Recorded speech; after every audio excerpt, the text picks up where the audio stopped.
तो दिल्ली का फैसला बस कुछ ही देर में आने वाला है और तय हो जाएगा कि एमसीडी पर अगले 5 साल तक कौन राज करेगा, क्योंकि दिल्ली एमसीडी चुनाव के जो नतीजे हैं सबसे पहले आप इंडिया टीवी पर देंगे और दिल्ली नगर निगम का नया बॉस कौन होगा ये फैसला आज होने जा रहा है। बिल्कुल, दिल्ली एमसीडी चुनाव के वोटों की गिनती अब से करीब 1.5 घंटे बाद शुरू हो जाएगी और उम्मीद है कि पहले 2 से 3 घंटे में तस्वीर साफ हो जाएगी कि एमसीडी पर अगले 5 साल तक किसका राज चलने वाला है। हालांकि तमाम एग्जिट पोल्स के नतीजे आम आदमी पार्टी के पक्ष में दिख रहे हैं। एमसीडी के एग्जिट पोल्स में अरविंद केजरीवाल की पार्टी की बम्पर जीत का अनुमान जताया गया है और एग्जिट पोल्स में एमसीडी चुनाव में आम आदमी पार्टी को 250 में से 145 170 सीट मिलने तक का अंदाजा लग रहा है। अगर ऐसा होता है तो फिर आप सोचिए कि एमसीडी पर 15 साल से जो बीजेपी लगातार है तो उसका वहां पर अंत हो जाएगा। और दूसरी, दिल्ली गद्दी के बाद अब आम आदमी पार्टी को जो दिल्ली की सबसे बड़ी लोकल बॉडी है उस पर भी काम करने का मौका मिलेगा।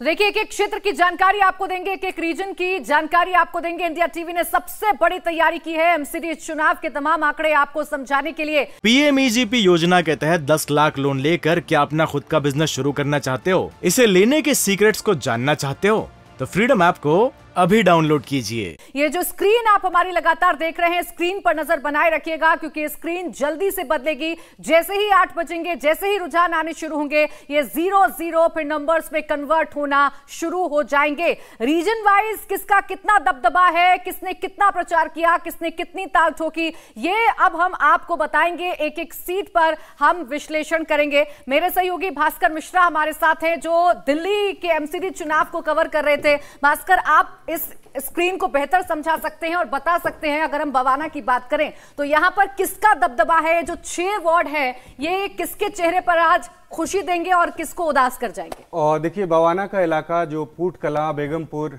शाहबाद डेरी, पूट खुर्द, बवाना, ये पूरा इलाका बाहरी दिल्ली का आता है जो नॉर्थ एमसीडी में था और इस बार एकीकरण के बाद एक ही एमसीडी है। लेकिन सामान्य रूप से ये पूरा इलाका जिसमें जाट मतदाताओं की बहुलता है, यहाँ पे आम आदमी पार्टी ने पिछले कुछ सालों में बहुत काम किया है और उनको इस बार ये उम्मीद है कि ये इलाका फिर से उनको एक बड़ी सफलता देगा। और इसकी एक बड़ी वजह ये भी है कि यहाँ पे जो जातिगत आधार है, जाट के अलावा जो दूसरे मतदाता हैं वो ये चाह रहे हैं कि उनको वो सारी सुविधाएं मिलती रहे जो अरविंद केजरीवाल लोगों को प्रॉमिस करते हैं। और ये कहा जा रहा है कि इस चुनाव में भी इसी आधार पे वोट दिया गया है। खासकर पानी की एक बड़ी दिक्कत थी उस इलाके में, तो वो ये मान के चल रहे हैं कि अगर हम एमसीडी के साथ जुड़े रहेंगे तो दिल्ली सरकार के अंदर में जो पानी की सुविधा है वो भी मिलती रहेगी। तो इस तरह से कह सकते हैं कि पूरा इलाका, और परंपरागत रूप से जब से आम आदमी पार्टी आई है तब से भारतीय जनता पार्टी ये मान रही है कि नॉर्थ में उनको बहुत मेहनत करने की जरूरत है। उसके बाद का इलाका है बुराड़ी का। बुराड़ी से संजीव झा आम आदमी पार्टी के विधायक हैं, सबसे ज्यादा वोट से जीत के आते हैं वो, और भारतीय जनता पार्टी वहां पे कैंडिडेट खड़ा करने से पहले सोचती है। पूर्वांचल के मतदाता बहुत ज्यादा हैं वहां पे और ये माना जा रहा है आम आदमी पार्टी का गढ़ है। तो ये वहां पे उस पूरे इलाके में संतनगर हो, मुकुंदपुर हो, बुराड़ी हो, ये पूरा इलाका मान के चलिए आम आदमी पार्टी का स्ट्रांग होल्ड है। लेकिन 2017 में फिर बीजेपी ने यहां जीत कैसे हासिल की? ये एक बड़ी दिलचस्प बात है। आम आदमी पार्टी को भी और भारतीय जनता पार्टी को भी अच्छी तरह से पता है कि इस सफलता के पीछे, भारतीय जनता पार्टी को जो सफलता मिली थी 2017 में, उसके पीछे ट्रायंगुलर फाइट था। कांग्रेस ने अच्छा प्रदर्शन किया था, 80 से 90 सीट ऐसा था जहां पे कांग्रेस का प्रदर्शन बहुत बढ़िया था। 30 सीट पे उनको जीत भी मिली थी।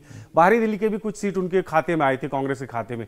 इस बार ऐसा कुछ नजर नहीं आ रहा है अभी तक ग्राउंड पे, और बीजेपी को भी यही डर लग रहा है। लेकिन इंटरेस्टिंग फैक्ट जो भास्कर ने बताया कि 2017 में बुराड़ी जो आप इलाका देख रहे हैं, भले स्ट्रांग होल्ड जो बता रहे हैं आपका है, लेकिन 2017 में बीजेपी ने यहां पर बाजी मारी थी। लेकिन इस बार ट्रायंगुलर फाइट नहीं है, बाइपोलर हो गया है। अब बात करते हैं चांदनी चौक की, काफी इंपॉर्टेंट इलाका है। और देखिए, सेंट्रल दिल्ली का भी कुछ इलाका आता है यहाँ पे, और इसी इलाके में अगर सबसे ऊपर से शुरुआत करते हैं, तिमारपुर, ये विधानसभा क्षेत्र जो है ये दिलीप पांडे का विधानसभा क्षेत्र है।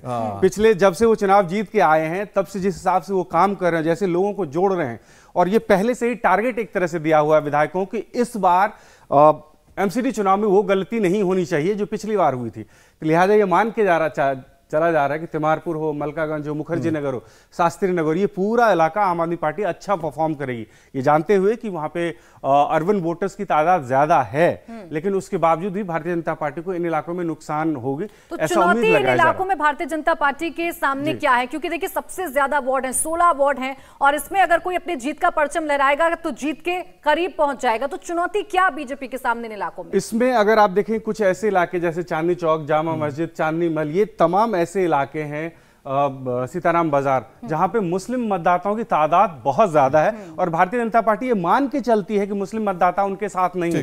कांग्रेस से पिछली बार आम आदमी पार्टी को फाइट मिला था इस क्षेत्र में, तो एक सफलता का ग्राफ भारतीय जनता पार्टी के लिए बड़ा हो गया था। लेकिन इस बार दिक्कत यह है कि सिर्फ 2 इलाके छोड़ दे, एक पूर्वी दिल्ली का चौहान बांगड़ जो ये वार्ड है वो, और दूसरा अगर आप ईस्ट दिल्ली में आ जाएं, ईस्ट दिल्ली लोकसभा सीट जो आती है उसमें, तो वहां पे 2 सीट ऐसी है जहां पे कांग्रेस टक्कर देते हुए नजर आ रही है। बिल्कुल, तो हम जरा बता दें तिमारपुर का जिसका जिक्र किया, और सिविल लाइंस तो आपको पता है इस इलाके में हमने अरविंद केजरीवाल को देखा था वोट देते हुए इस इलाके में। लेकिन तिमारपुर जो इलाका है भास्कर, ये 2017 में गया था कांग्रेस के पास, तिमारपुर जो वार्ड है। लेकिन इस बार आप जो बता रहे हैं, देखते हैं क्या होता है। लेकिन जो आप डॉट्स देख रहे हैं, डॉट्स बदल जाएंगे प्राची, और इसमें फिगर्स आने लगेंगे। सिविल लाइंस के बारे में एक बार बता दूं, सिविल लाइंस के इलाका अरविंद केजरीवाल वहीं पे रहते हैं अभी भी, उनका मकान है, और साथ में यहीं से जो मेयर हैं, नॉर्थ दिल्ली के मेयर भी यहीं से चुन के आए थे, 1 साल तक मेयर भी रहे थे। उनका ये दावा है कि हमने काम बहुत अच्छा किया, जिस साफ सफाई को मुद्दा बनाया गया है वो साफ सफाई वार्ड इसे कहा जा सकता है, क्योंकि इसमें बड़े चेहरे हैं जिन्होंने वोट भी डाली। आगे बढ़े दिलशाद गार्डन की तरफ, जो आप मुस्लिम वोट बैंक की बात कर रहे थे,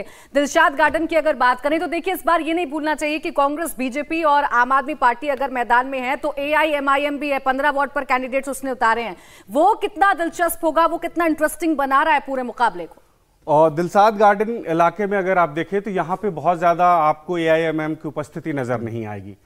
पूर्वी दिल्ली सामान्य रूप से भारतीय जनता पार्टी के पक्ष में है। पिछले विधानसभा चुनाव में भी ये देखा हमने कैसे रिजल्ट, जो भी विधायक हैं, 2 रोहिणी और बदरपुर छोड़ दीजिए तो बाकी विधायक ईस्ट दिल्ली से हैं, पांचों के पांचों बिल्कुल, और ये इस बार भी दिख रहा है, सपोर्ट उनको मिल रहा है। पूरा जो विधायक है वो भी काम करने पे लगे हुए हैं, और दिल्ली दंगे के बाद से एक शिफ्ट हुआ था मतदाताओं का, और वो अभी भी दिख रहा है। लेकिन यहाँ पे AIMIM को कोई दिलचस्पी उनके वोटरों को नहीं है कि AIM क्या कर सकती है या दिल्ली के लिए वो कुछ कर भी सकते हैं या नहीं कर सकते हैं। सिर्फ इतना जरूर होगा कि उनकी उपस्थिति होगी यहाँ पे और कुछ वोट मिल जाए। लेकिन मेन मुकाबला अगर मुस्लिम क्षेत्र की बात करें, जो जिन वार्डों में मुस्लिम मतदाताओं की तादाद बहुत ज्यादा है, तो वहां कांग्रेस और आम आदमी पार्टी के बीच में है, और ये भारतीय जनता पार्टी की। आपने एक बहुत अच्छा नाम नजर आ गया यहाँ पर, लक्ष्मी नगर में पटपड़गंज, यानी पटपड़गंज विनोद नगर आप देख रहे हैं। विनोद नगर बीजेपी ने जीता था 2000 इसमें विधानसभा में भी, लेकिन ये पटपड़गंज जो है मनीष सिसोदिया का इलाका है। इस इलाके में अब क्या चल रहा है?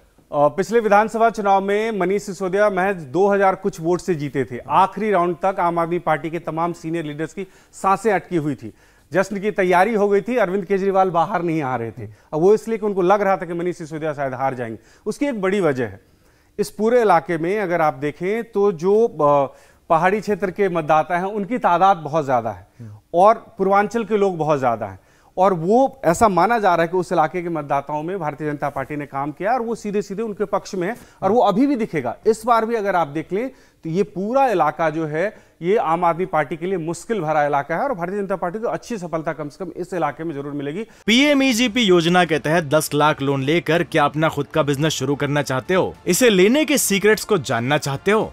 तो फ्रीडम ऐप को अभी डाउनलोड कीजिए। और जो चुनाव प्रचार के दौरान जो स्ट्रेटजी बनाई गई थी वो भी इसी हिसाब से हुआ था। भारतीय जनता पार्टी ने 6 मुख्यमंत्रियों को उतारा था, जिसमें उत्तराखंड के मुख्यमंत्री इस इलाके में गए थे और उन्होंने चुनाव प्रचार किया के लिहाज से। बिल्कुल। अगर हम करोल बाग की बात करें तो यहाँ पर भी 10 वार्ड हैं, पहाड़गंज, करोल बाग, देवनगर। यहाँ पर किसका दबदबा आपको नजर आता है, और यहाँ पर चुनाव प्रचार की जो स्ट्रैटेजी थी वो आपको किसकी ऐसी लगी जो इफेक्टिव थी, जिसने इंपैक्ट डाला जनता पर? और देखिए, अगर वार्ड के हिसाब से बात करें तो यहाँ पे पहाड़गंज हो, करोल बाग हो, देवनगर वाला इलाका मिक्स पॉपुलेशन है यहाँ पे। इसको आप सेंट्रल दिल्ली के हिसाब से भी कह सकते हैं, कारण NDMC के इलाका अलग कर देते हैं हम MCD चुनाव में, तो सेंट्रल दिल्ली हम इनको मान लेते हैं। इस इलाके में भारतीय जनता पार्टी को ये लगता है, जिस हिसाब से उन्होंने जो व्यापारी वर्ग है उनको रिझाने की कोशिश की है, और जो बड़े लीडर हैं, पीयूष गोयल जैसे लीडर्स पहुंचे थे चुनाव प्रचार करने के लिए, तो उसका फायदा उनको मिलेगा। इंडिया टीवी हर वक्त हर जगह डाउनलोड करने के लिए सर्च करें India TV news Google play store या ऐप स्टोर पर।